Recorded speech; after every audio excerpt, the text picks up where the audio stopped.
Friday morning hit me like a sledgehammer wrapped in velvet. I was standing in my kitchen watching Julia butter her toast with the precision of a surgeon when she dropped the bomb. "I'm spending the weekend at the country house with Adam. Don't be bored." Just like that. No discussion, no asking if I had plans, no pretense of caring what I thought about it. Julia Barrett, my wife of 12 years, delivered the news like she was announcing the weather forecast. "I'll try to survive Netflix and leftovers," I said, keeping my voice steady. Inside, something cold and sharp was taking shape in my chest. Before we dive deeper into this story, I have one small request. Please subscribe, drop a like, comment, and hit that hype button to boost this channel so more people can discover these incredible Reddit stories. My name is Nick Barrett, and I'm 42 years old. I work as a claims adjuster for Midwest Insurance, which means I spend my days listening to people lie about how their accidents weren't their fault. It's given me a pretty good radar for bullshit, and right now, my radar was screaming. Julia looked up from her toast, her blonde hair catching the morning light streaming through our kitchen window. She was beautiful, I'll give her that. At 40, she still turned heads when she walked into a room. Real estate had been good to her. All those open houses and client dinners had kept her sharp, polished, always ready, with a smile that could sell a condemned building. "Adam's been so stressed with his consulting work," she continued, not meeting my eyes. "He needs to get away from everything." Adam Green. My wife's yoga instructor turned close friend turned whatever the hell he was now. 37 years old, drove a Range Rover that cost more than I made in a year, and had the kind of confidence that came from never being told no by anyone who mattered. "How thoughtful of you to help him relax," I said, pouring myself another cup of coffee. "Will Melissa be joining you?" Melissa was Adam's wife, a sweet woman who worked as a pediatric nurse and genuinely believed her husband was working late. All those nights he claimed to be updating security systems for his tech clients. "Oh, you know Melissa. She's not really the country house type." Julia's laugh sounded forced, artificial.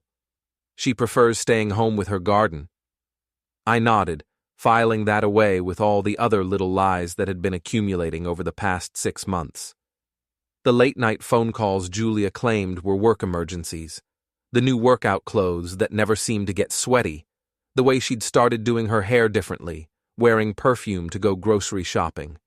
My phone buzzed with a text from my best friend Dave Morrison. "Coffee before work? I've got news about that security job." Dave ran a small security company, mostly installing alarm systems and doing background checks for local businesses. We'd known each other since high school, served in the Army National Guard together, and he was one of the few people who could make me laugh even when everything else was falling apart. "Go ahead," Julia said, already moving toward the stairs. "I need to pack anyway." I watched her go, noting how she took her phone with her. Julia used to leave that thing everywhere, on counters, in her purse, plugged in by the bed. Lately, it had become permanently attached to her hand.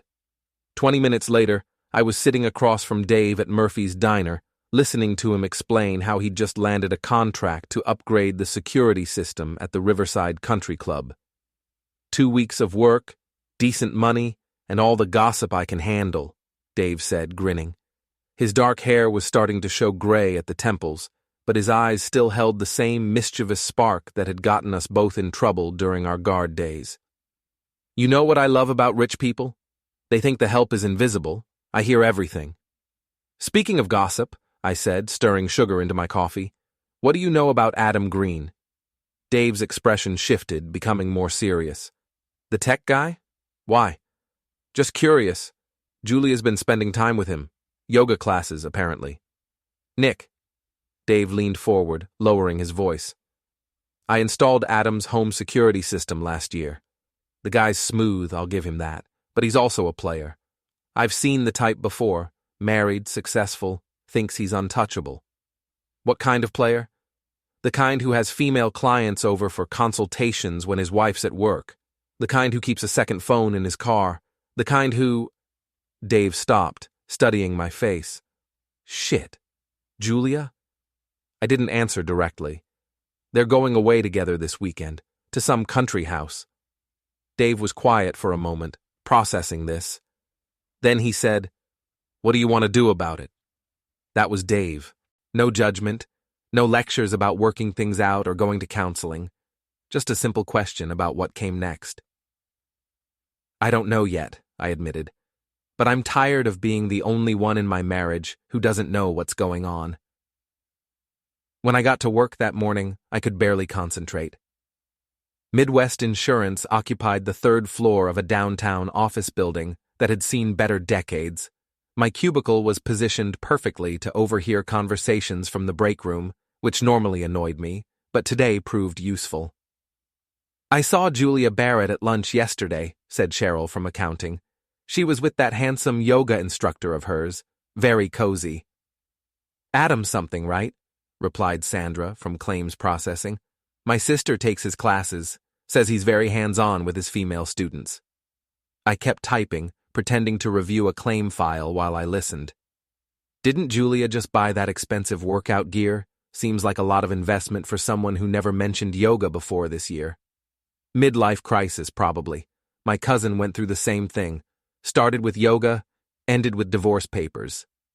Mrs. Feldman, my supervisor, appeared at my cubicle like a gray-haired harbinger of doom. "Nick, you seem distracted today. Everything all right at home?" "Just fine, Mrs. Feldman. Thanks for asking." She lingered, clearly hoping for more information. Mrs. Feldman collected personal details about her employees like some people collected stamps. "Julia's doing well with her real estate business?" "Booming," I said. "In fact, she's checking out some new properties this weekend." "How nice." It's important for couples to support each other's careers. After she left, I pulled out my phone and scrolled through Julia's social media. Her Instagram was full of yoga poses and motivational quotes about finding your authentic self and embracing new experiences. The comments were mostly from her girlfriends Sloane and Tara, two women who treated gossip like an Olympic sport. Sloane had written, "You're glowing lately. That yoga is really working for you." Tara had added, "Some people are so lucky to have found their passion. Wish my husband was as supportive as Nick." I stared at that last comment for a long time. Supportive. That's what I was being called while my wife planned weekend getaways with another man. My phone rang. Julia. "Hi, honey," she said, her voice bright and cheerful. "I'm leaving straight from work, so I won't be home before I go. Don't wait up tonight. We'll probably get there late." "Drive safely," I said. "When will you be back?" "Sunday evening, maybe late, depending on traffic." "Okay. Have fun with your yoga retreat." There was a pause. "It's not a yoga retreat, Nick. It's just a relaxing weekend away from the city." "Right. My mistake." After she hung up, I sat staring at my computer screen, not seeing the insurance claim displayed there. Instead, I was thinking about the past year, about all the small changes I'd noticed and ignored. Julia's new interest in fitness, her sudden need for girls' nights out that she never wanted to talk about afterward, the way she'd started working late on weekends, showing houses to clients who apparently only wanted to see properties after dark.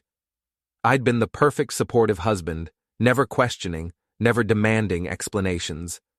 And where had it gotten me? Sitting alone in my cubicle while my wife drove off to spend the weekend with another man. My phone buzzed with a text from Dave.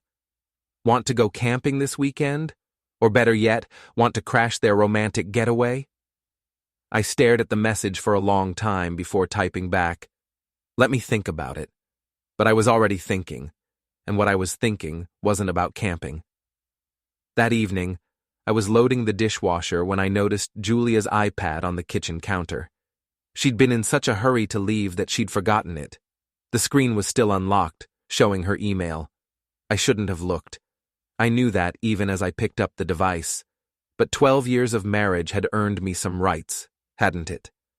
The right to know if my wife was lying to me? The right to understand why I felt like a stranger in my own house? The first few emails were routine. Client inquiries, appointment confirmations, newsletters from real estate websites. Then I saw it. A group chat called Weekend Warriors, with participants listed as Julia, Sloan, Tara, and Adam. My hands were shaking as I opened it. Adam. Can't wait for our private getaway, Jay. It's been too long since we had real time alone. Julia. I know. I told Nick I needed to show some country properties. He bought it completely. Sloan. You're terrible. Poor Nick probably thinks you're working. Tara. At least he's not suspicious like my ex was. Remember how paranoid Mark got toward the end? Julia. Nick's not the suspicious type. He trusts everyone. Sometimes I think he's too nice for his own good. Adam. His loss, my gain. See you at 7, beautiful. I read through the entire conversation twice, my vision blurring with rage. They were laughing about it. My wife and her friends were treating my marriage like entertainment, discussing my trustful nature like it was a character flaw. But it was the last exchange that really got to me. Sloan. Do you think Nick suspects anything? Julia. Are you kidding? Nick barely notices when I change my hair. He's completely clueless about everything except his insurance claims and his weekend TV shows. I could probably bring Adam home for dinner, and Nick would just ask him about the weather. Tara. That's so sad, but also convenient. Adam. Some guys deserve what they get. If he can't keep his woman interested, that's not my problem. I set the iPad down carefully, my hands surprisingly steady now. The rage was still there, but it had transformed into something colder, more focused. Something that felt like the beginning of a plan. I picked up my phone and called Dave. Change of plans, I said when he answered. How do you feel about a little weekend adventure? I'm listening. Remember what you said about crashing their romantic getaway? I think it's time for Julia and Adam to meet some unexpected guests. Dave was quiet for a moment. Then he chuckled, a sound with no humor in it. Nick, are you sure about this? Once we go down this road? I'm sure, I said, looking at the iPad screen still displaying their mocking conversation. They want to play games? Let's play games, but we're going to play by my rules. All right then, when do we start? I looked at the clock. It was 8:30. Julia and Adam were probably just arriving at their romantic hideaway, opening wine, congratulating themselves on how easy it had been to fool the trusting husband. Tonight, I said. We start tonight. The country house Julia and Adam had chosen for their romantic weekend was actually a high-end rental property about 90 minutes outside the city. I knew this because I'd spent 3 hours that Saturday morning doing what I did best, investigating. Julia's real estate license gave her access to property databases, and she'd been careless about logging out of her accounts on our shared computer. The rental was listed as Lakeside Serenity, a 4-bedroom luxury cabin with a private dock and hot tub. The kind of place that cost $800 a night and came with champagne service. Nice digs, Dave said, looking at the photos on my laptop screen. We were sitting in his office above Morrison Security, planning what he'd started calling Operation Weekend Warriors. The name had stuck. Adam's paying, I said, scrolling through the property details.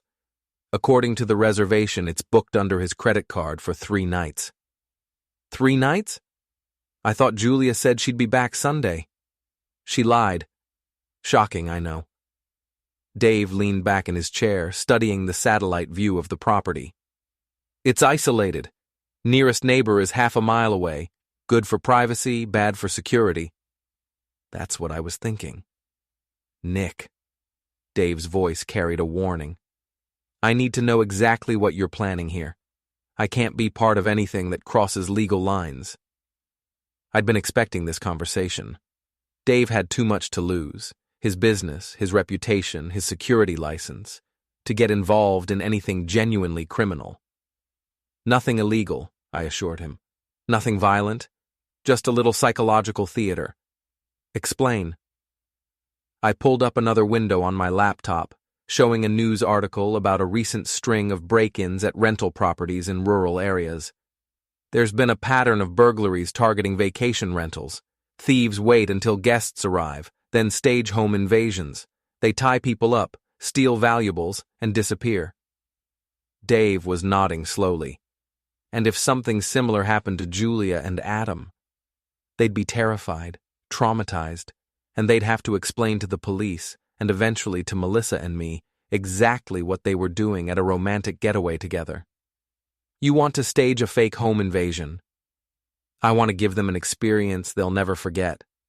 And I want it recorded. Dave was quiet for a long moment, thinking through the implications.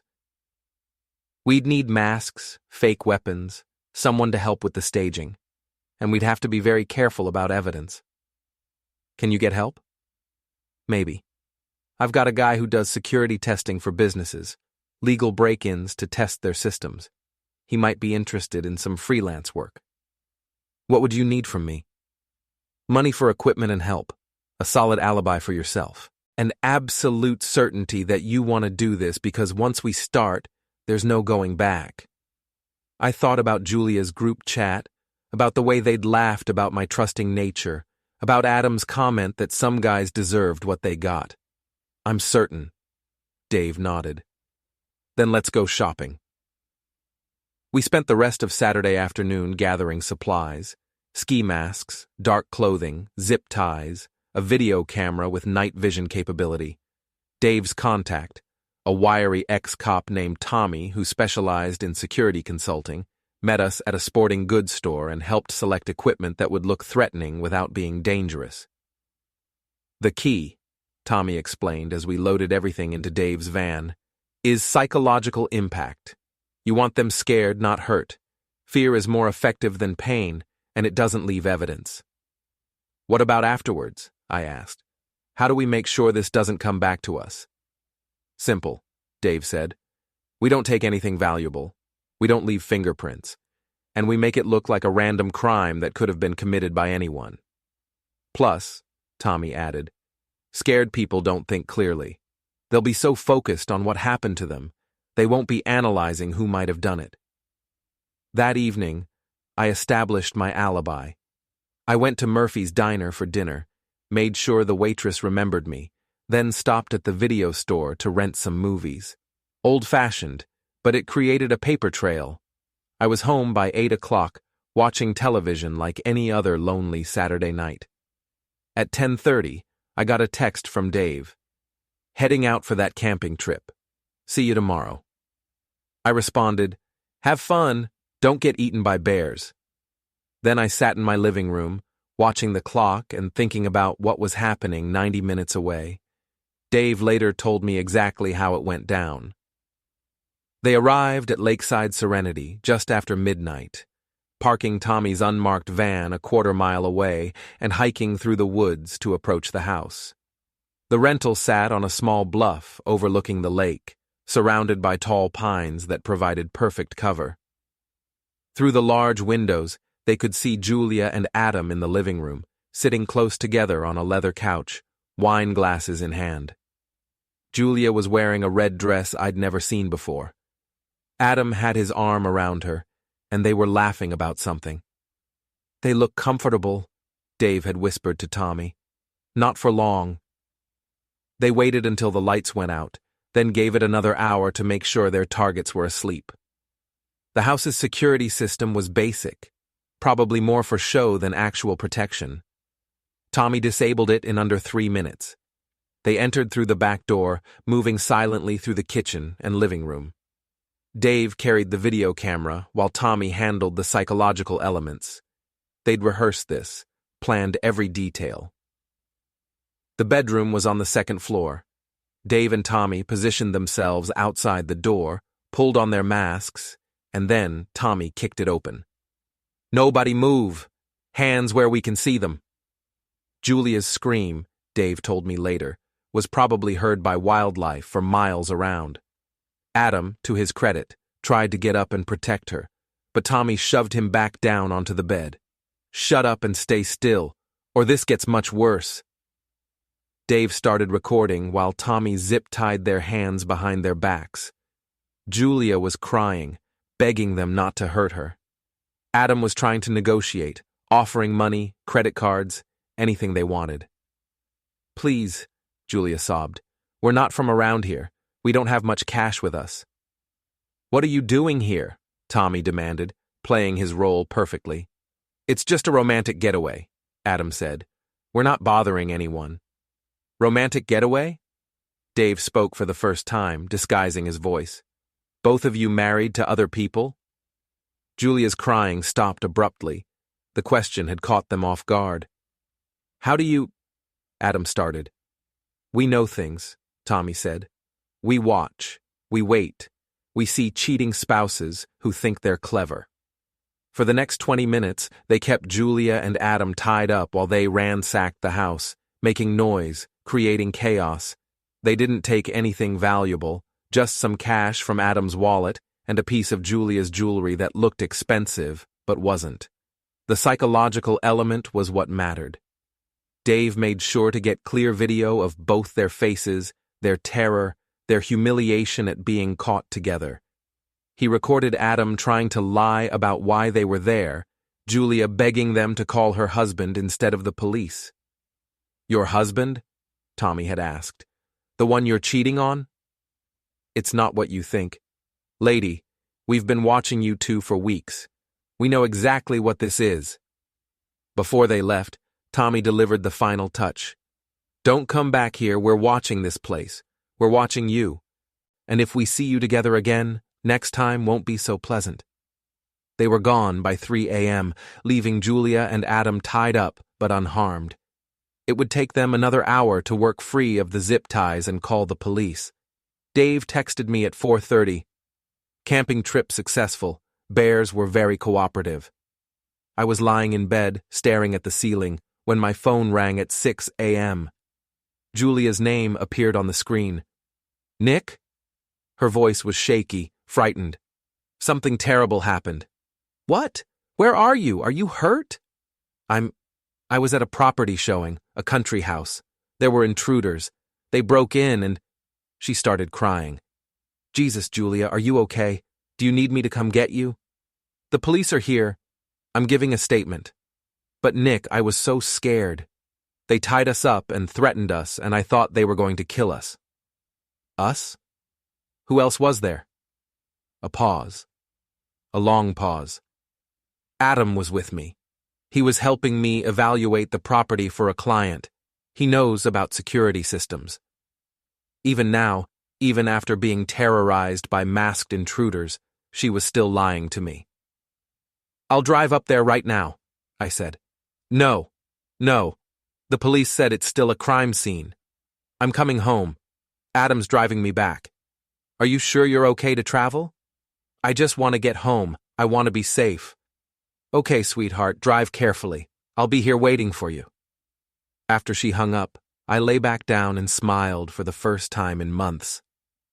Julia arrived home Sunday afternoon, looking like she'd aged 5 years overnight. Her face was pale, her hands shook when she tried to drink the coffee I made her, and she kept looking over her shoulder like she expected masked men to come bursting through our front door. "Tell me what happened," I said, sitting beside her on our couch and putting my arm around her shoulders. She told me a carefully edited version of events. She and Adam had been at the property late, going over security features for a client who was concerned about break-ins. They'd decided to stay overnight to get a full sense of the house's vulnerabilities. Around midnight, these 2 men broke in. They had masks, and they seemed to know we were there. They tied us up and ransacked the place, looking for valuables. "Did they hurt you?" "No, but they were so scary, Nick.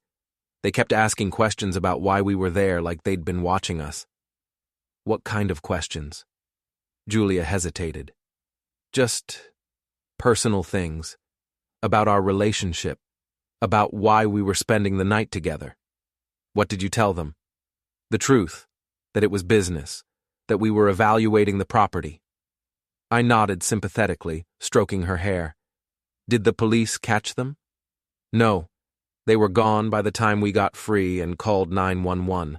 The officers said there's been a string of similar break-ins at rental properties. How's Adam handling it? He's pretty shaken up too. He's worried about telling Melissa. You know how she worries about his work taking him to dangerous places. Maybe he shouldn't tell her. No point in worrying her unnecessarily. Julia looked at me with something like gratitude. That's what I thought too. There's no reason to upset people over something that's already over. Exactly. It's probably better if we just keep this between us. No point in spreading the story around and scaring our friends. You're so understanding, Nick. I don't know what I did to deserve you. I kissed the top of her head, breathing in the scent of her shampoo. You just rest now. You've been through a terrible ordeal. But as I held my traumatized wife, I was already planning the next phase. Because Operation Weekend Warriors was just getting started, Julia spent the next week jumping at shadows. Every unexpected noise made her flinch. She installed new locks on our doors, upgraded our security system, and started sleeping with a baseball bat beside the bed. The confident, manipulative woman who had laughed about my trusting nature in that group chat had been replaced by someone who checked the back seat of her car before getting in. I played the supportive husband perfectly. I brought her tea when she couldn't sleep, listened patiently when she wanted to talk about the break-in, and never once suggested that maybe spending romantic weekends with married men wasn't the safest lifestyle choice. The police called, she told me Thursday morning over breakfast. They haven't found any leads on the intruders. I'm not surprised, I said, buttering my toast. Professionals like that probably hit multiple properties and move on. You and Adam were just unlucky. I keep thinking about what they said, about watching us. What if they followed us home? What if they know where we live? I reached across the table and squeezed her hand. Julia, honey, you can't live in fear. They got what they wanted. Some cash and jewelry. They're probably 3 states away by now. But Julia's paranoia was having unexpected benefits. Her friends had started to notice the change in her behavior, and gossip was spreading through her social circle like wildfire. I learned this during my regular coffee meeting with Dave, who had become my primary source of intelligence about how our psychological warfare was affecting its targets. Sloan was in Murphy's yesterday, Dave reported, stirring sugar into his coffee. She was telling anyone who'd listen that Julia's been acting strange, nervous, jumpy, not returning calls. What's the theory? Depends who you ask. Some people think she's having marriage problems. Others think she's having health issues. The more creative gossips think she's having an affair that went wrong. I almost choked on my coffee. An affair? Apparently, someone saw her and Adam together at that country property rental place. The story's getting embellished each time it's told, but the basic facts are out there. This was perfect. Julia's attempt to keep the break-in secret was actually making things worse. People were filling in the blanks with their own theories, and some of those theories were surprisingly close to the truth. What about Adam? How's he handling the aftermath? Dave grinned. That's the best part. Melissa found out about the break-in. How? Anonymous email. Someone sent her a link to the police report, along with a note asking why her husband was spending the night at romantic getaways with other women. I kept my expression neutral, but inside, I was celebrating. I'd sent that email myself, using a fake account and routing it through a VPN to hide the source. How did she react? According to my sources at the country club, there was a screaming match in their driveway Tuesday night. Melissa threw a suitcase at Adam's Range Rover and told him to find somewhere else to sleep. Sources at the country club? I'm installing their new security system, remember? The staff there loves gossip almost as much as they love overtime pay. This was working even better than I'd hoped. Julia was traumatized and paranoid. Adam's marriage was falling apart, and I was still the sympathetic husband, supporting my wife through her mysterious ordeal. But I wasn't done yet. That afternoon, I drove to Adam's office building downtown. His consulting company occupied a suite on the 15th floor, and I'd done enough research to know his schedule. He usually left around 5:30, took the elevator to the parking garage, and drove his Range Rover home to whatever was left of his marriage. I was waiting by his car when he arrived. "Hello, Adam." He spun around, his face going pale when he saw me. "Nick, what are you doing here?" "I wanted to check on you. Julia told me about the break-in. Terrible thing." Adam's eyes darted around the parking garage, looking for security cameras or witnesses. "Yeah, it was scary, but we're both fine." "That's good to hear. I was worried when Julia came home so shaken up. She's been having nightmares." "I'm sorry to hear that." "The thing I can't understand," I said, stepping closer to him, "is why you two were at a romantic rental property together in the first place." Adam's face flushed red. It wasn't romantic, it was business. Julia was evaluating the property for a client. A client who needed security consultation? Yes, exactly. What's the client's name? Adam's mouth opened and closed like a fish out of water. That's confidential. Client privacy. Of course, I understand completely. I smiled at him, the kind of smile I used with insurance claimants who were obviously lying. It's just that Julia's been so traumatized by this experience. She keeps talking about how those men seemed to know you were there together, like they'd been watching you. That's what made it so scary. I bet. The thing is, Adam, I'm starting to wonder if maybe those men knew something about your relationship with my wife, something that might have motivated them to target you specifically. Adam's face had gone from red to white. "I don't know what you're implying, but I'm not implying anything. I'm just trying to understand why my wife is having panic attacks and why your wife threw you out of your house." "How did you—" "Small town, Adam. People talk." I reached into my jacket pocket and pulled out a small envelope. "I found this in Julia's purse yesterday. She was so upset I didn't want to bother her with it, but I thought you might want to see it." Adam took the envelope with shaking hands. Inside was a printed photograph, a still frame from the video Dave had taken during the break-in. It showed Adam and Julia tied up on the bed, both clearly identifiable, both obviously together in a romantic setting. "Where did this come from?" Adam whispered. "I was hoping you could tell me." The envelope was unmarked, no return address. Someone slipped it into Julia's purse, probably at work.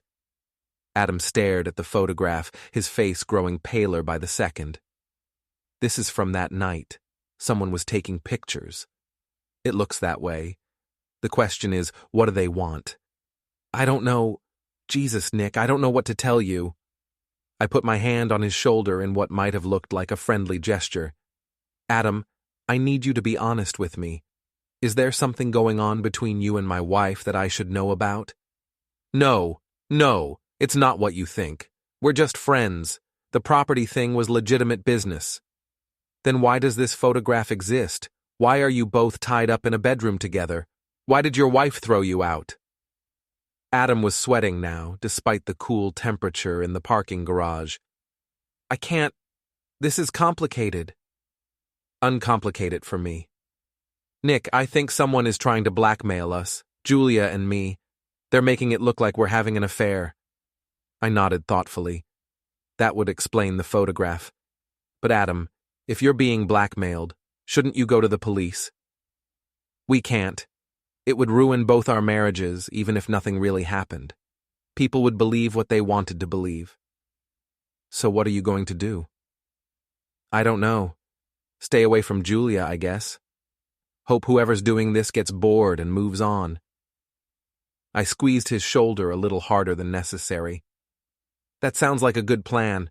Because, Adam, if someone is targeting my wife because of her association with you, that makes me very unhappy.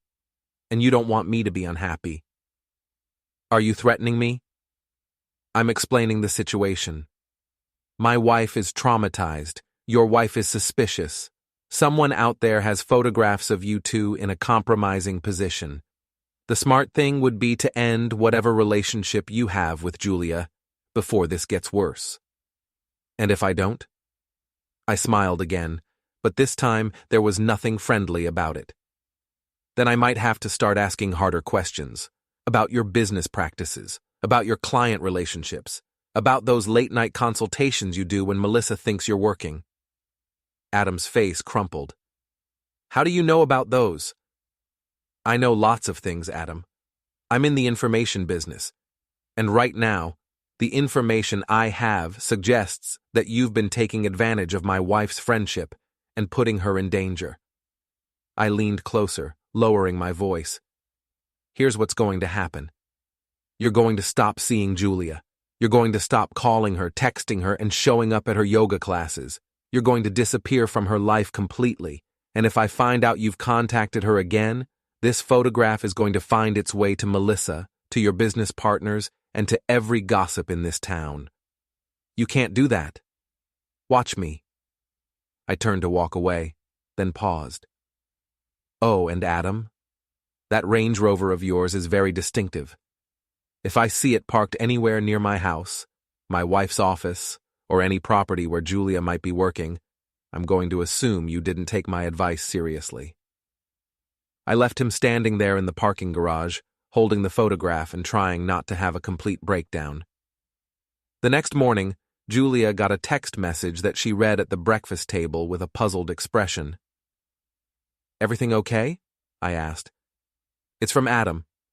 He says he's taking a break from yoga classes and won't be available for security consultations anymore. That's sudden. Did something happen? He says he needs to focus on his marriage. Melissa's been having trust issues since the break-in. That's understandable. Traumatic events can put stress on relationships. Julia set down her phone, looking troubled. I feel like I'm losing all my friends lately. First, the break-in scared everyone. Now Adam's pulling away. Even Sloane and Tara have been acting weird around me.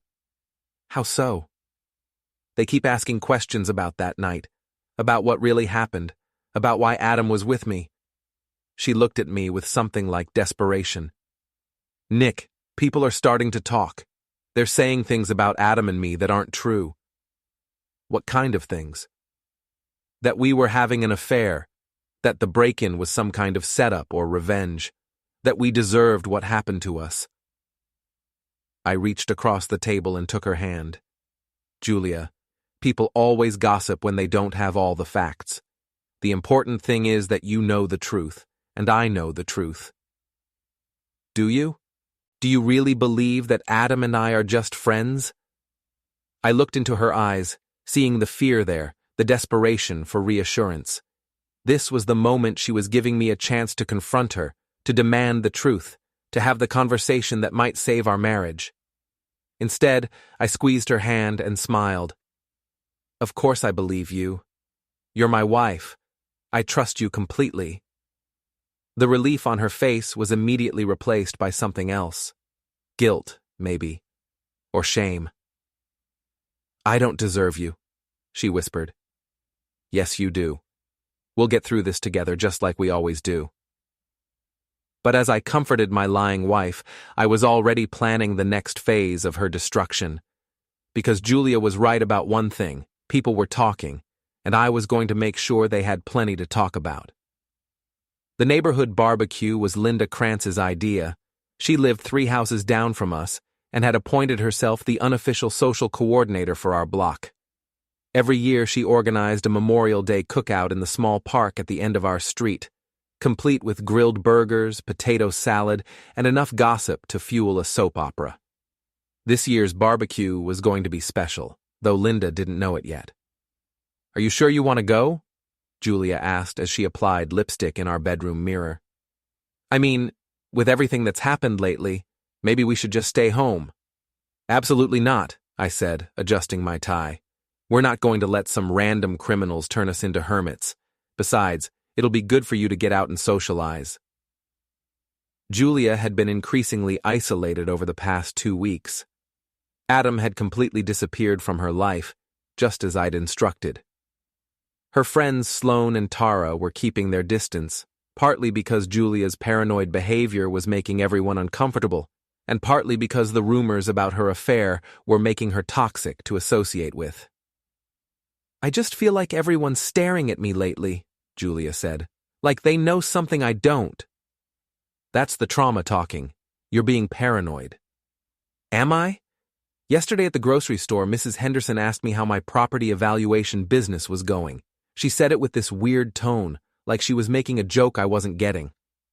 I walked up behind her and put my hands on her shoulders, meeting her eyes in the mirror. Julia, people are curious about the break-in because it was scary and unusual. That doesn't mean they're judging you. Then why do I feel like I'm wearing a scarlet letter?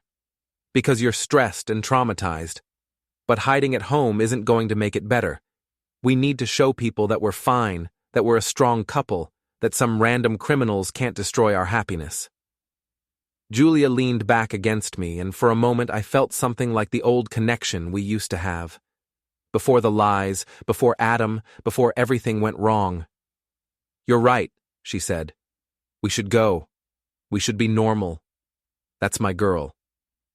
The barbecue was already in full swing when we arrived. About 30 people from our neighborhood were scattered around the small park, drinking beer and trading stories about their kids, their jobs, and their neighbors. Linda Krantz descended on us immediately, wearing a floral dress and a smile that didn't quite reach her eyes. Julia, Nick, so glad you could make it. Julia, honey, you look a little thin. Have you been eating enough? I'm fine, Linda, thank you. Good, good. I was worried after hearing about your incident at that country house. So scary. Julia's face went pale. How did you hear about that? Oh, word gets around. Small community and all. The important thing is that you're safe now. I put my arm around Julia's waist, pulling her closer. It was definitely frightening, but we're not going to let it define us. Of course not. And it's so nice that you have such a supportive husband. Not every man would be so understanding about his wife spending romantic weekends with other men. The comment hit like a slap. Julia's body went rigid against my side, and I could feel her starting to panic. It wasn't romantic, Julia said quickly. It was business. Adam was helping me evaluate a property for a client. Oh, I'm sure it was perfectly innocent, Linda said, her tone suggesting exactly the opposite. It's just unfortunate that people talk, you know, especially when married people are found tied up together in bedrooms. Linda, I said, my voice carrying a warning. I think there's been some misunderstanding about what happened. Has there? Because my cousin works at the police station, and she said the officers who responded were very surprised by the circumstances they found. Julia was trembling now. I could feel her getting ready to run, to flee the barbecue and probably our entire social circle, but I wasn't going to let her escape that easily. You know what, Linda, I said, raising my voice loud enough for nearby conversations to pause. I think it's time people heard the real story about what happened to my wife. Nick, don't, Julia whispered. No, sweetheart, people are gossiping anyway, they might as well know the truth. By now, we had the attention of most of the barbecue. People were turning toward us, drinks in hand, sensing drama in the air. The truth is, I continued, my wife was having an affair with Adam Green. They were spending the weekend at a romantic rental property when someone broke in and terrorized them.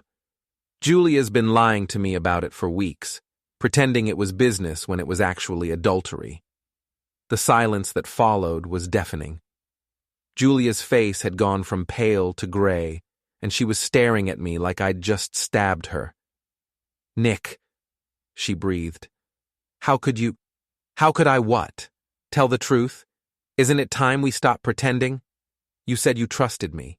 You said you believed me. I lied, just like you've been lying to me for months. The crowd around us was frozen, watching our marriage implode in real time.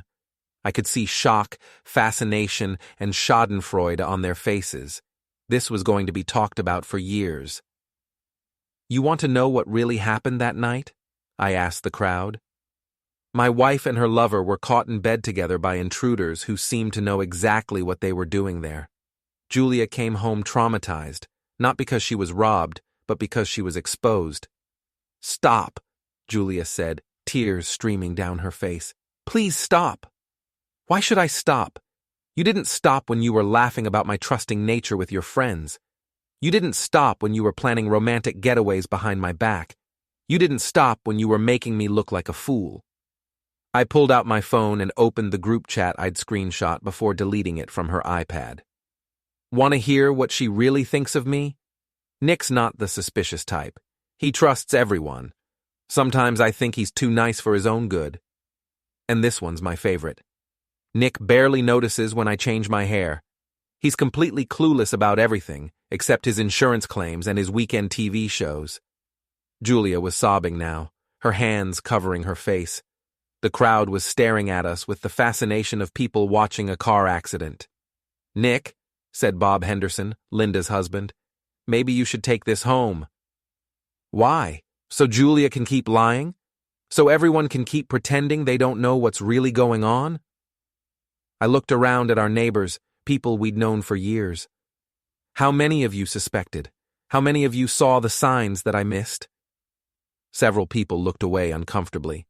Linda Krantz, for once, seemed speechless. "The funny thing is," I continued, "I actually did know. I've known for months.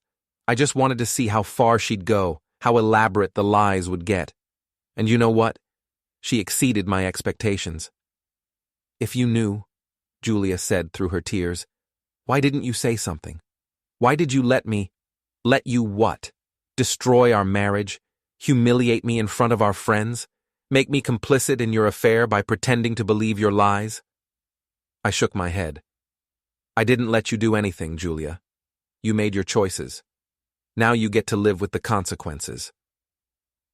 I turned to address the crowd one final time. Adam Green, by the way, is also married. His wife Melissa threw him out 2 weeks ago when she found out about the affair. So if anyone's wondering why he hasn't been around the yoga studio lately, that's why. Julia was backing away from me now, her face a mask of horror and betrayal. "I can't believe you're doing this. In front of everyone. You should have thought of that before you decided to cheat on me. Actions have consequences, Julia, and your consequences are just getting started."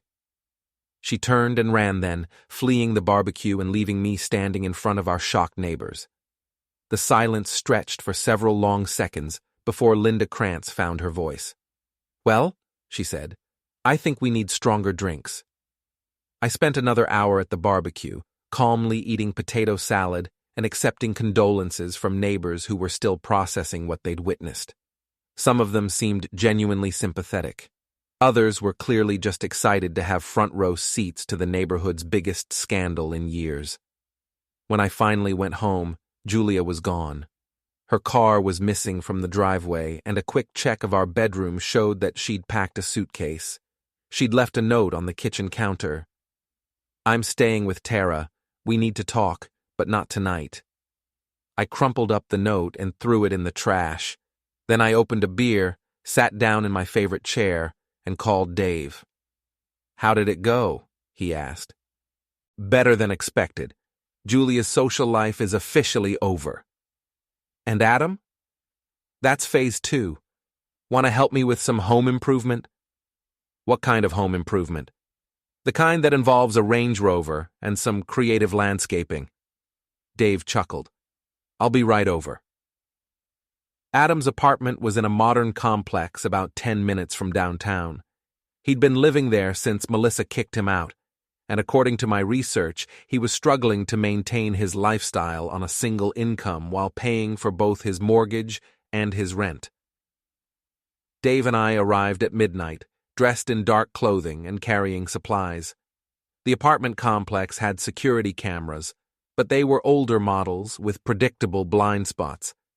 Dave's expertise in security systems was proving invaluable. "His unit is on the 2nd floor, I whispered as we climbed the exterior stairs. 2B. "Cameras?" "One at each end of the hallway, but they're fixed position. As long as we stay close to the wall, we should be invisible." Adam's door had a standard deadbolt lock that Dave bypassed in under a minute. We slipped inside and closed the door behind us. The apartment was a mess. Empty pizza boxes, beer bottles, and dirty clothes were scattered everywhere. It looked like Adam was handling his separation about as well as Julia was handling her exposure. Jesus, Dave whispered, looking around. This guy's falling apart. Good, let's help him along. We spent the next 2 hours systematically destroying Adam's life. We didn't break anything expensive. That would have been too obvious. Instead, we focused on psychological warfare. We replaced his expensive coffee with decaf. We loosened the legs on his dining room chairs so they'd collapse when he sat down. We put shrimp shells inside his curtain rods so his apartment would start to smell terrible in a few days. We reprogrammed his alarm clock to go off every hour, but the masterpiece was his computer. Dave plugged in a USB drive and installed software that would randomly change his screensaver to embarrassing photos, redirect his web browser to relationship counseling websites, and send anonymous emails to his business contacts apologizing for his recent unprofessional behavior. This is diabolical, Dave said admiringly as he finished the computer sabotage. He wanted to play games with my marriage. Now he gets to play games with his sanity. We left through the back exit, avoiding the cameras, and drove to the parking garage where Adam kept his Range Rover. This was the part I'd been looking forward to. The Range Rover was Adam's pride and joy, a $70,000 symbol of his success and virility. He washed it every weekend, parked it in prime spots, and used it to impress women like my wife. "You sure about this?" Dave asked as we approached the vehicle. "I'm sure." I pulled out a key, not Adam's key, just a random house key from my collection, and drew it slowly along the driver's side door. The sound of metal scraping against expensive paint was deeply satisfying. But I didn't stop there. I keyed both sides, the hood and the trunk. Then I let the air out of all 4 tires and left a note under the windshield wiper. Cheaters get what they deserve. "Feel better?" Dave asked as we walked back to his van. "Much better, but we're not done yet." The next morning, I was drinking coffee and reading the newspaper when Julia called. "Nick, we need to talk." "I'm listening." "Not on the phone. Can you meet me somewhere?" "Where are you staying?" "That's not important. Can you meet me at Murphy's Diner in an hour?" "Sure. But Julia, if you're thinking about apologizing or trying to work things out, just meet me there, please." I arrived at Murphy's to find Julia sitting in a corner booth, looking like she hadn't slept in days. Her hair was unwashed, her clothes were wrinkled, and her eyes were red from crying. "You look terrible," I said, sliding into the seat across from her. "Thanks. That's exactly what I needed to hear." "What did you want to talk about?" Julia stared at her coffee cup, not meeting my eyes. "I want to know why you did it. Why you humiliated me in front of everyone we know instead of just confronting me privately. Because private confrontations would have given you a chance to lie your way out of it. This way, everyone knows the truth." "The truth? You destroyed my reputation, my friendships, my career. Do you know what it's like trying to sell houses when everyone in town thinks you're a cheating whore?" "I imagine it's about as difficult as being married to one." Julia flinched like I'd slapped her. "I made mistakes, Nick, I know that. But what you did was cruel. What I did was honest. For the first time in months, I told the truth about our marriage. You could have divorced me quietly. We could have handled this like adults." I leaned forward, lowering my voice. "Julia, you spent months lying to me, laughing about me with your friends, and planning romantic getaways with another woman's husband. You forfeited your right to adult treatment when you decided to treat me like a fool. So this is revenge? This is consequences. There's a difference." Julia was crying again, but quietly this time. "What do you want from me? What will it take for you to stop?" "Stop what?" "The harassment, the public humiliation, whatever you did to Adam." "What makes you think I did something to Adam?" "His apartment was vandalized. His car was destroyed. He's convinced someone's stalking him." Sounds like karma to me. "Nick, please, I know you're angry, but this has to stop. People are getting hurt." I signaled the waitress for more coffee, taking my time before responding. Julia, let me explain something to you. You and Adam decided to play games with other people's lives. You thought you were clever, thought you could manipulate everyone around you without consequences. But you made one crucial mistake. What mistake? You underestimated me. You thought I was just some boring insurance adjuster who would never figure out what you were doing. You thought I was too nice, too trusting, too stupid to fight back. You're not stupid. I never said you were stupid. But you thought it. And more importantly, you acted on it. You treated me like I was invisible, like my feelings didn't matter, like I would just accept whatever scraps of attention you threw my way. Julia was sobbing openly now, drawing stares from other customers. I'm sorry. I'm so sorry. I never meant for it to go this far. But it did go this far, and now you get to live with the results. What about Adam? He's falling apart. His wife won't talk to him, his business is failing, and someone's been sabotaging his life. Adam's problems are Adam's problems. He made his choices just like you made yours. Nick, I'm begging you, please stop whatever you're doing to us. I'll do anything you want. I'll move out. I'll give you the house. I'll disappear from your life completely. I finished my coffee and stood up, looking down at my destroyed wife. Julia, you still don't understand. This isn't about what I want from you. This is about what you took from me. My trust, my dignity, my marriage, my peace of mind. You can't give those things back, and you can't negotiate your way out of the consequences. Then what happens now? Now you learn what it feels like to be powerless, what it feels like to have your life controlled by someone else's decisions, what it feels like to be the victim instead of the predator. I left her sitting in the diner, crying into her coffee, and drove home to prepare for the final act. The storm hit on a Friday night in June, 3 weeks after the barbecue incident that had destroyed Julia's social life. The weather service had been tracking it for days, a massive system bringing high winds, heavy rain, and the kind of lightning that made smart people unplug their electronics and stay indoors. I was in my living room, watching the news coverage of the approaching storm when my security system chimed. Someone was in my driveway. Through the window, I could see Adam's Range Rover, or what was left of it. The once pristine vehicle now looked like it had been through a war zone.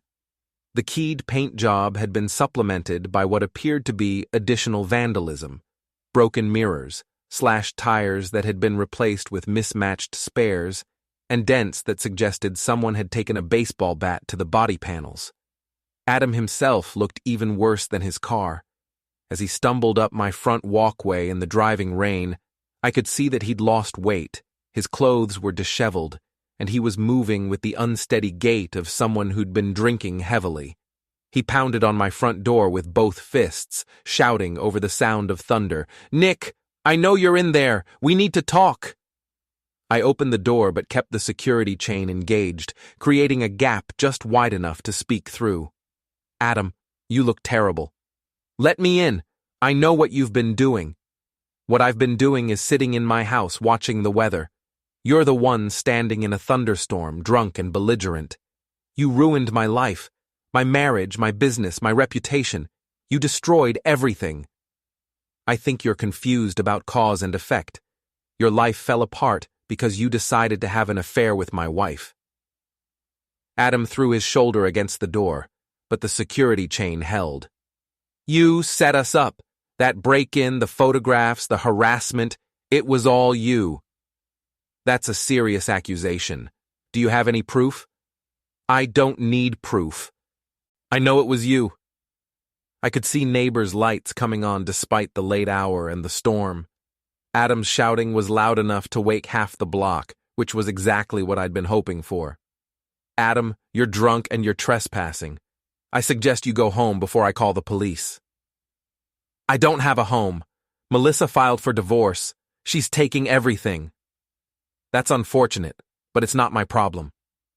Adam stepped back from the door, and I could see him reaching into his jacket pocket. For a moment, I wondered if he'd brought a weapon, but what he pulled out was a cell phone. "Julia!" he shouted into the phone. "He won't let me in. You need to get over here and make him stop." I couldn't hear Julia's response, but Adam's face grew more desperate as he listened. "What do you mean you can't? This is your fault too. If you hadn't been so careless with your phone, none of this would have happened." More inaudible response from Julia. "I don't care if it's dangerous to drive. My life is over. Do you understand that? Over." Adam ended the call and threw his phone at my door, where it shattered against the wood. Then he sat down on my front steps, put his head in his hands, and started crying. I closed the door, disengaged the security chain, and opened it again. "Adam, get up. You can't stay there." "Why not? I've got nowhere else to go." "Because this is my property, and you're not welcome here." "Your property. Right. Everything's yours, isn't it? Your house, your wife, your perfect little life. My wife stopped being mine when she started sleeping with you." Adam looked up at me, rain streaming down his face. "You want to know the truth? She never loved me. It was just excitement, rebellion, whatever. You were the one she came home to every night. You were the one she felt guilty about betraying. Is that supposed to make me feel better? It's supposed to make you understand that you won. You got your revenge. Can't you just let it go now?" I stepped out onto the porch, letting the rain soak through my shirt. "Adam, do you know what the worst part of this whole situation has been?" "What?" "Not the affair, not the lies, not even the humiliation. The worst part has been listening to you and Julia act like victims, like you're the ones who deserve sympathy. We made mistakes. You made choices, deliberate, calculated choices to betray the people who trusted you. And now that those choices have consequences, you want to blame me for your suffering." Adam struggled to his feet, swaying slightly. "So what happens now? You keep destroying our lives until we kill ourselves? What happens now is that you learn to live with the results of your actions, just like I've had to learn to live with mine." "What actions? You didn't do anything wrong. I trusted my wife. I believed her lies. I ignored obvious warning signs because I wanted to preserve my marriage. Those were my actions, and I'm living with the consequences, just like you are." Thunder crashed overhead, and the rain intensified. Adam was soaked through, shivering in the cold downpour. "I'm not going to stop," he said suddenly. "I've lost everything anyway. I might as well take you down with me." "How do you plan to do that?" "I'll tell everyone what you did. The fake break-in, the harassment, the stalking. I'll make sure the whole town knows you're not the innocent victim you pretend to be." I smiled at him through the rain. "Go ahead. Tell them. But ask yourself this. Who are they going to believe? The respected insurance adjuster whose wife cheated on him? Or the unemployed adulterer who's been living in his car since his apartment lease got terminated?" Adam's face went white. "How did you know about my lease?" "Lucky guess. But since you brought it up, where exactly have you been staying?" "That's none of your business." "Actually, it is my business if you've been camping out in my neighborhood. Several residents have reported a suspicious vehicle parked on various streets at night. A damaged Range Rover matching the description of yours." Adam's expression shifted from anger to fear. "I wasn't doing anything illegal. I needed somewhere to sleep. In your car, outside the homes of people who know about your affair. That doesn't look good, Adam. That looks like stalking behavior." "I wasn't stalking anyone." "Tell that to the police when they arrest you for harassment and trespassing." As if summoned by my words, the sound of sirens became audible over the storm. Red and blue lights reflected off the rain-slicked street as 2 patrol cars turned onto my block. Adam spun around, panic replacing anger on his face. "You called the cops?" "I didn't have to. Mrs. Krantz called them when she saw you pounding on my door and screaming threats. Apparently, she's been keeping track of your late-night visits to the neighborhood." The police cars pulled into my driveway, and 4 officers emerged, hands resting on their weapons as they approached through the rain. "Officers," I called out, "thank you for responding so quickly." The lead officer, a middle-aged woman with sergeant's stripes, stepped forward. "Are you the homeowner, sir?"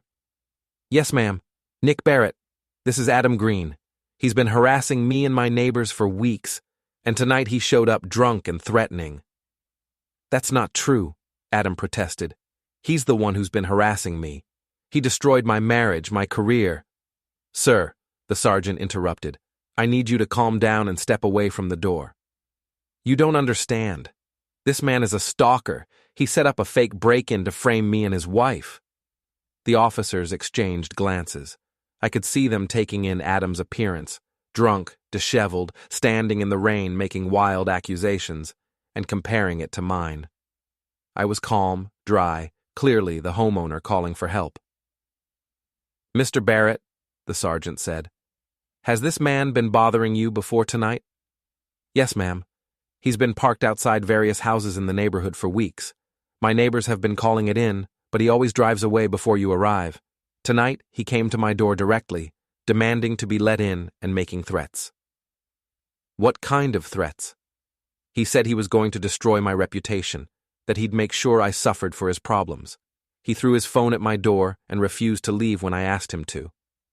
Adam was backing toward his car, but two of the officers moved to intercept him. "Sir, we need you to stay right there." "I'm leaving. I'm not causing any more trouble." "Sir, you're intoxicated and you've been making threats. We can't let you drive in this condition." "Then what am I supposed to do?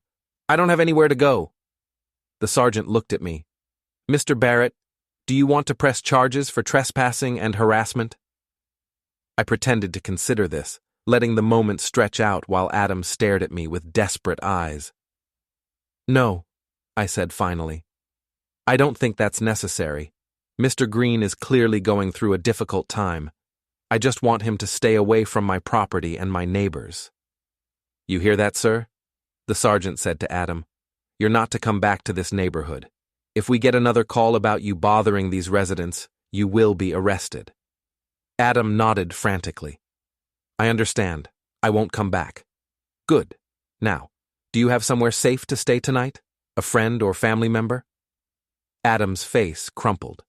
"No. My wife left me, my friends won't talk to me, and I can't afford a hotel." The sergeant sighed. "There's a homeless shelter downtown. We can give you directions." "A homeless shelter," Adam repeated, the words seeming to break something inside him. Jesus Christ, what has my life become? As the officers prepared to escort Adam to his car and follow him away from the neighborhood, he turned back to me one last time. "This isn't over, Nick. You think you've won, but you haven't. Julia's going to figure out what you really are, and when she does, you'll be just as alone as I am." "Maybe," I said, "but at least I'll be alone in my own house, not sleeping in a car outside a homeless shelter." Adam's face twisted with rage and despair, but the officers were already guiding him toward his damaged Range Rover. I watched from my porch as they followed him out of the neighborhood, their red and blue lights disappearing into the storm. The show wasn't over yet, though. As I was about to go back inside, another set of headlights turned onto my street. Julia's sedan pulled into my driveway, and she emerged into the rain, running toward my porch. "Nick, what happened? Where's Adam?" "The police just escorted him away. He was drunk and making threats." Julia pushed past me into the house, dripping water on my hardwood floors. "Is he okay? Did they arrest him?"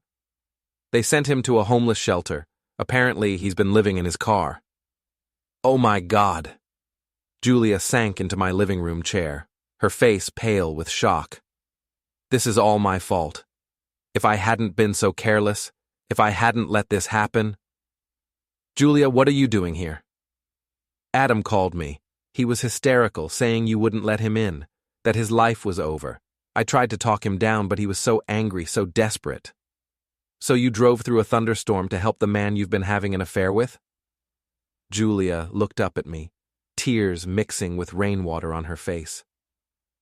"I was scared he might hurt himself, or hurt you." "How thoughtful. Your concern for my safety is touching." "Nick, please. I know you hate me, But Adam's not a bad person. He's just a man who decided to sleep with another man's wife and is now facing the consequences of that decision. The consequences? You've destroyed him. His marriage, his business, his home. He's lost everything. And whose fault is that? Julia stood up, anger flashing in her eyes. Yours. You orchestrated all of this. The break-in, the harassment, the systematic destruction of our lives. Prove it. I don't need to prove it. I know what you're capable of now. The man I married wouldn't have done these things. But you've become someone I don't recognize. Good. Because the woman you became, the liar, the cheater, the manipulator, she wasn't someone I wanted to stay married to. We stared at each other across my living room, two people who had once loved each other now facing off like enemies. Outside, thunder rolled across the sky, and rain lashed against the windows. "What do you want from me?" Julia asked finally. "What will it take for you to stop?" "I want you to understand something," I said. "For months, you and Adam treated me like I was invisible, like my feelings didn't matter, like I was just an obstacle to your happiness. You laughed about my trusting nature, mocked my devotion to our marriage, and planned your affair right under my nose. I know. I'm sorry. Sorry isn't enough. Sorry doesn't undo the damage. Sorry doesn't give me back the year I spent wondering why my wife was pulling away from me. Then what? What do you want?" I walked to the window and looked out at the storm. Lightning illuminated the empty street where Adam's car had been parked just minutes before. "I want you to know what it feels like to be powerless," I said, "to have your life controlled by someone else's decisions, to watch everything you care about slip away while you're helpless to stop it. Mission accomplished. I've lost my friends, my reputation, my marriage. Adam's homeless and broken. We're both paying for what we did. Are you?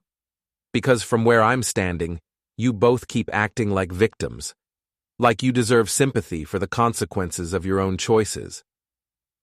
Julia was quiet for a long moment, processing this. Then she said, "You're right. We don't deserve sympathy. But Nick, this has to end somewhere. This cycle of revenge and punishment, it's destroying all of us. Including me, especially you. Look at what you've become. Look at what this obsession with revenge has done to your soul." I turned away from the window to face her. "What it's done to my soul is teach me that trust is a luxury I can't afford, that the people closest to you are the ones most capable of destroying you, that sometimes the only justice you get is the justice you create for yourself. That's a terrible way to live.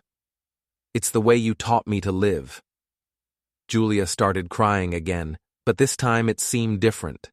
Not the desperate tears of someone trying to manipulate their way out of trouble, but the genuine grief of someone who finally understood what they'd lost. "I loved you," she said quietly. "I know you don't believe that now, but I did love you. The affair wasn't about not loving you. It was about, I don't know, excitement, feeling young again, feeling desired in a different way. And was it worth it? No. God, no. I would give anything to take it back, to go back to the way things were before. But you can't, and neither can I." We stood there in my living room, surrounded by the remnants of our 12-year marriage, while the storm raged outside. I thought about the man I'd been a year ago, trusting, optimistic, devoted to the woman who was now standing before me like a stranger. That man was gone, destroyed as completely as Julia's reputation or Adam's career. In his place was someone harder, colder, more calculating, someone who had learned that love was a weakness and trust was a weapon that could be turned against you. "I'm filing for divorce," Julia said suddenly. "Good, that'll make things easier. I won't fight you on the settlement. You can have the house, the savings, whatever you want. I appreciate that. And I'm leaving town. I can't stay here, not after everything that's happened. I'll move somewhere new, start over. That's probably wise. Julia walked to the door, then paused with her hand on the knob. Nick, I need you to know something. Whatever happens to Adam, whatever you're planning next, it won't bring back the man you used to be. Revenge doesn't heal the damage. It just creates more damage. Maybe, but it does provide a certain satisfaction. Does it? Because you don't look satisfied. You look empty. She opened the door and stepped back into the storm. Goodbye, Nick. I hope someday you find peace.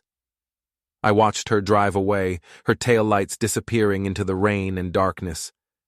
Then I closed the door, locked it, and returned to my living room. The house was quiet now except for the sound of the storm. I poured myself a drink and sat in my chair, thinking about Julia's final words. She was wrong about one thing. I wasn't empty. I was full of a cold, hard satisfaction that came from seeing justice served. My phone buzzed with a text message from Dave. Saw the police cars. Everything okay? I typed back. Everything's perfect. Adam's been relocated to a homeless shelter and Julia's leaving town. Mission accomplished then? I looked around my living room, my house, my sanctuary, my prize in this war I'd been fighting. Outside, lightning flashed across the sky, illuminating a neighborhood that would be talking about tonight's events for years to come. Mission accomplished, I replied. Then I turned off my phone, finished my drink, and listened to the storm until it finally passed, leaving behind a clean, quiet dawn and the satisfying knowledge that sometimes the good guys really do win.